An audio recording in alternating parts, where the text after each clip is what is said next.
अब जैसे कोई बड़े पूरे परिवार में कोई सदस्य बीमार हो जाता है, रोगी हो गया, ऐसा रोग हो गया, और डॉक्टर ने बता दिया 10 दिन का मेहमान है या 1 महीने का मेहमान है, उस समय उसकी क्या स्थिति होती है? रिलेटिव आकर इकट्ठे होने लग जाते हैं, परिवार के सदस्य भी आसपास बैठ जाते हैं। तब वो खुद सोचता है कि अब के बनेगी, मेरे साथ कहां जाऊंगा।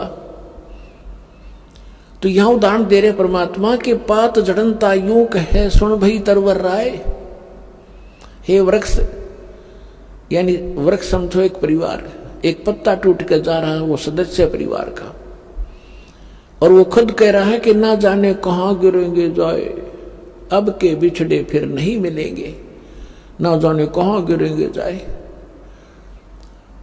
तो फिर जो कुल के लोग बैठे होते हैं वो एक सांत्वना दिलाते हैं और क्या कहते हैं, भाई यहां तो सब नहीं मरना है, ना कोई रहा, 2 दिन आगे पीछे भी ये तो सब नहीं जाना है, परमात्मा का विधान है, चिंता ना कर, जो होनी थी होगी। बस इतना संतोष देकर हम उसका दिल डांटते हैं। ऐसे ही उदाहरण दे रहे परमात्मा कि वृक्ष कह रहा है, वो तरवर कह रहा है, तरवर कहता पात से सुनो पात एक बात, यहाँ की याहे रीति है एक आवत एक जात। दादा मर गया, पोता पैदा हो गया, 50-60 वर्ष वो पोता नाच कूद लेगा, फिर वो मरेगा, उसका पोता तैयार हो गया। तो परमात्मा कहते ये क्या जीवन है तुम्हारा, तुम इसी को फाइनल मान लिया। इसका एक विकल्प है, अभी तक नहीं था, अब इसका अल्टरनेट प्राप्त है, फिर इसको ग्रहण करो। जब तक हमारे साथ धोखा हुआ सो हुआ, अब तो सतर्क हो जाओ। ये जीवन नहीं है, ये संसार ठीक नहीं है, ये आपका नहीं है। काया तेरी है नहीं, ये माया कहां से हो, चरण कमल में ध्यान रखो हो, इन दोनों को खो। जब तेरा शरीर तेरा नहीं, मूर्ख तो कोठी और बंगलो नारी बैंक बैलेंस ना अपना क्यों करमान बैठा, यह बुद्धि कहां भ्रष्ट हुई तेरी। जब काया तेरी है नहीं, ये माया कहां से हो, चरण कमल में ध्यान रखो, भगवान की भक्ति करते रहो। तेरे पास माया है, इसको सदुपयोग कर, इसका अहम मत बना, इसमें ममता मत रख, या तेरी नहीं है। ऐसे समझ ले जैसे होटल में जाकर रेस्टोरेंट में कोई सेठ व्यक्ति रह रहा है, वहां की कुर्सी मेज पलंग टीवी सारा कुछ उपलब्ध है, आपको एसी लगा है, कूलर लगे हैं, पंखे लगे हैं, ट्यूब है, आप उनको प्रयोग कर रहे हैं, करते रहो, क्योंकि आपका जो रेंट लग रहा है, किराया चलते समय आपका नहीं है। वो कहते उन कुर्सियां ना अपने समझ बैठे और उस टीवी ने ठा के चालन दे, कोई नहीं जान देगा वहां से। तो ऐसे ही संसार में रहिएगा आप एक होटल की तरह, जैसे होटल में आप रह रहे हो उसी सुविधा आपको प्राप्त है, लेकिन जो मूल उद्देश्य है आपका उस होटल में रहने का, वो मत भूलिए। होटल में कौन जाता है, रेस्टोरेंट में? जैसे व्यापारी लोग गए दूर देश में जाकर वहां होटल में धर्मशाला में कमरा किराए पर ले लिया, उद्देश्य क्या उनका जाने का? क्या उन कुर्सी मेज पलंगों पर लेटा रहने का थोड़ा ही है। उसका उद्देश्य है कि मैं बिजनेस करूं, अच्छा सौदा खरीदूं और बेचूं और धनी होकर के लाभ प्राप्त करके मैं धनी बनकर वापस लौटूं। तो जो सेठ साहूकार जो पूंजी लेकर गया था, उस पूंजी से उसने सौदा किया और दुगने तिगने चुगने करके अपने घर पे आ गया, तो साहूकार कलाया।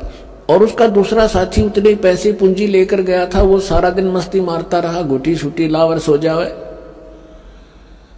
और उन सारे सोफे और पलंग को अपना मान बैठा हो नशे में। जब उसकी पूंजी नष्ट हुई जो ले गया था सौदा करने के लिए, तो उसके बाद उसको धक्के मारकर बाहर निकाल दिया गया रेस्टोरेंट से, क्योंकि वो कंगाल हो गया। और जो उद्देश्य लेकर गया था वो किया नहीं, तो वो फिर मजदूर लगता है आके किसी साहूकार के।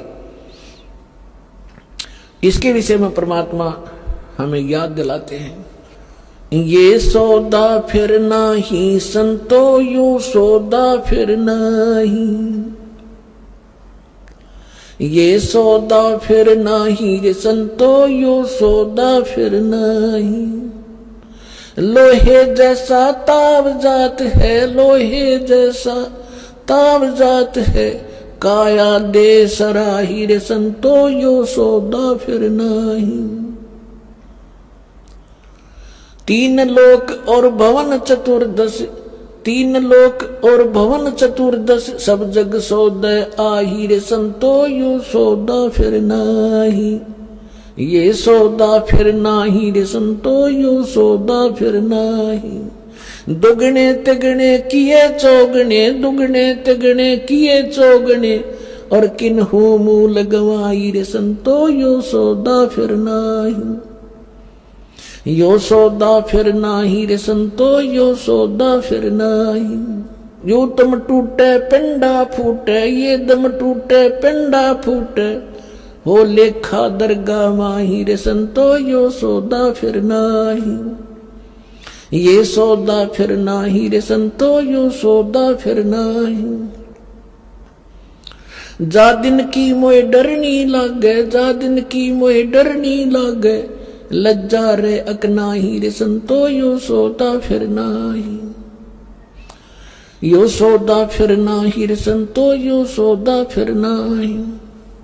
फिर बताते हैं कि कुल परिवार तेरा सकल कबीला, पुर कुल परिवार तेरा सकल कबीला, मसलत एक ठराही रे संतो यो सौदा फिर नाही।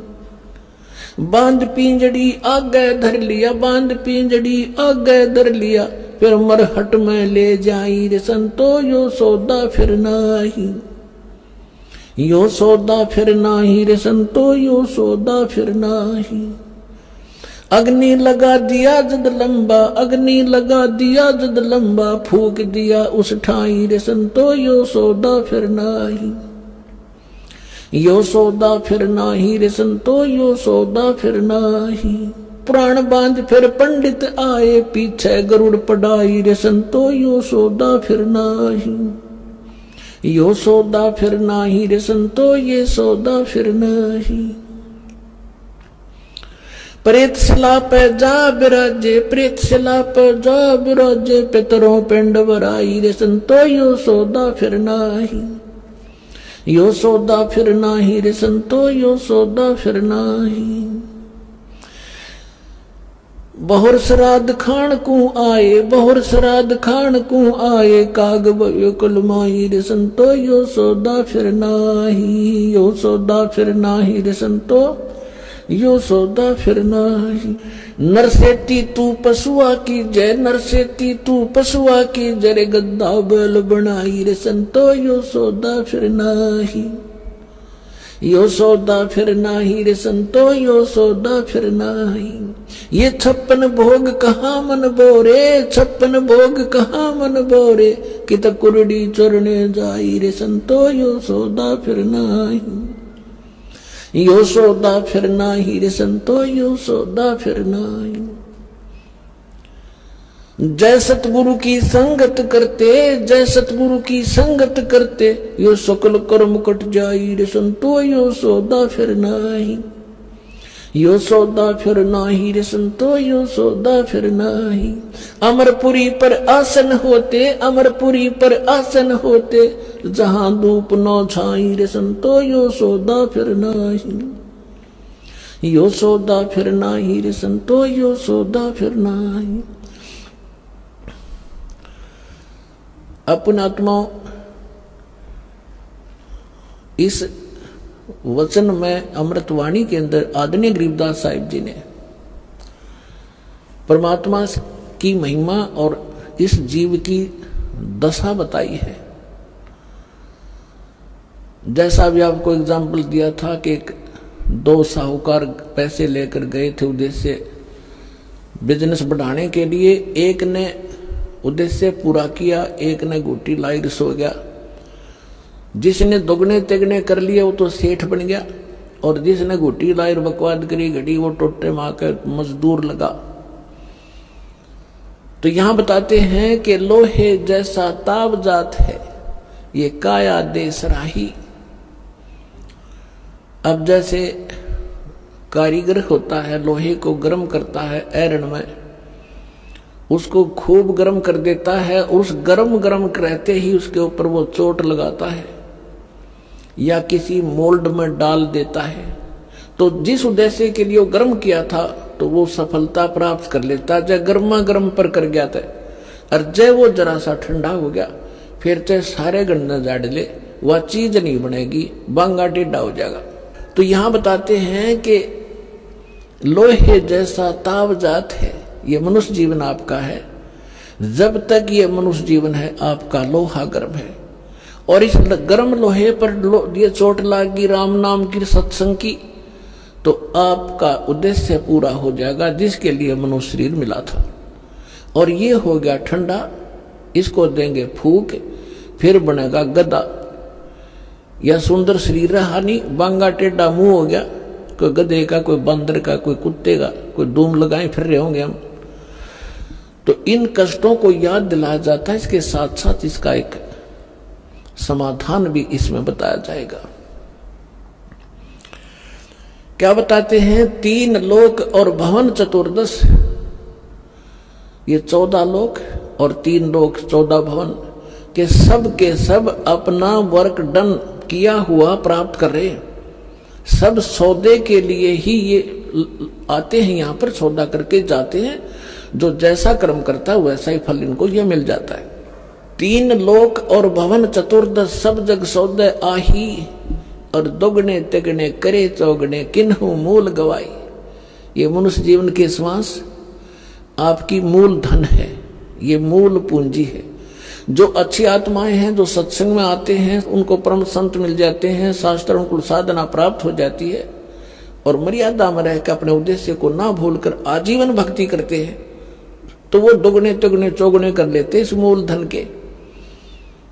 और जो केवल सारा दिन राजनीति में गुटी सुटी लाई ताश खेले बकवाद घड़ी पेट भरने के लिए धंधे में लागे रहे, बस उसी को फाइनल मान लिया, तो कहते उन्होंने मूल गंवा दिया, वो मूल धन नष्ट कर दिया, मनुष्य जीवन को बर्बाद कर दिया। उसके बाद फिर क्या होगा? कहते हैं ये दम टूटे, श्वास खत्म होंगे, ये शरीर नष्ट हो जाएगा, समाप्त होगा। फिर जीवात्मा तो ऊपर ले जाएंगे पकड़ कर यम के दूत, और पीछे से ये नकली धर्मगुरु हमारे इसकी क्रियाक्रम पर ला देंगे हमने, और वहां उसकी दुर्गति हो रही होगी ऊपर, या हम क्रियाक्रम करके उसकी गति की चिंता कर रहे होते हैं। क्या बताते हैं कि उस दरगाह में मार पड़ेगी, यम पकड़ेंगे बाही। जिन्होंने परम संत सतगुरु रूप में प्राप्त नहीं हुए, सत्साधना नहीं की, उनको यम के दूत पकड़ कर ले जाते हैं, और जिनको संत मिल गए सत्साधना कर रहे हैं, उनको यम के दूत नहीं ले जाते, उनको जहाज में बिठाकर भगवान ले जाता है। कबीर साहब कहते हैं आए हैं सो जावेंगे ये राजा रंग फकीरे, एक सिंहासन चढ़ चले एक जूड़े जात जंजीरे। आने और जाने में बहुत अंतर रहेगा। कबीर साहब कहते हैं जो जन्मे हैं वो मृत्यु तो होगी। आए हैं सो जावेंगे राजा रंग फकीर, लेकिन राजा रंग जो भक्ति नहीं करते और फकीर साधक जो संत कर भक्ति करता है, उनके जाने में बहुत अंतर होगा। एक तो सिंहासन चढ़ चले, विमान में बैठ कर जाएंगे, और एक बांध कर ले जाएंगे जिनको यम के दूत, तो बहुत अंतर हो गया। अब क्या बताते हैं कि कुल परिवार तेरा सकल कबीला मसलत एक ठहराई। जब आपका शरीर पूरा हो जाएगा, श्वास छूट जाएंगे, जीव निकल जाएगा, तो आपके अंतिम संस्कार के लिए आपके कुल के लोग तुरंत एक राय कर लेंगे, उठाओ जल्दी और फूको, फाइनल करो इसको। कुल परिवार तेरा सकल कबीला मसलत एक ठहराई, सबने एक सलाह बना ली, और बांध पिंजड़ी आगे धर लिया, मरघट में ले जाई। अग्नि लगा दिया, जब लंबा फूक दिया उस ठाई। अब शरीर का तो कर दिया काम। अब क्या शुरुआत की? गुरुजी आए, कहते हैं पुराण उठा के, फिर पंडित आए, कहते गुरु पुराण का पाठ कराओ इसका। परमात्मा कहते हैं जीव चला गया, माटी फूक दी, अब क्या रहेगा तुम्हारे पल्ले? अब गुरुड़ पुराण का पाठ कराते हो, उसको कौन सुनेगा थारे गुरुड़ पुराण में? और क्या लिखा उस गुरुड़ पुराण के अंदर? गुरुड़ पुराण को अगर पढ़ाना था तो उसके जीते जी पढ़ाना चाहिए था। जैसे गुरुड़ पुराण के अंदर लिखा हुआ है कि जब ये प्राणी शरीर छोड़कर जाता है और जिसने भक्ति नहीं की होती, दान धर्म नहीं कर रखा, यम के दूत पकड़ कर ले जाते हैं और आगे फिर उसको भंडारे चल रहे होते हैं और उसको नंगे पैरों घसीट कर ले जाते हैं। उसको भूख लगी है, प्यास लगी है और वो देखता है सामने और यमदूतों से कहता मुझे खाना खा लेने दो। वो कहते नहीं, तेरे लिए अलाउड नहीं है, पहले धर्मराज के पास चल, फिर पूछेंगे अगला तेरा क्या हिसाब किताब करना उन्होंने।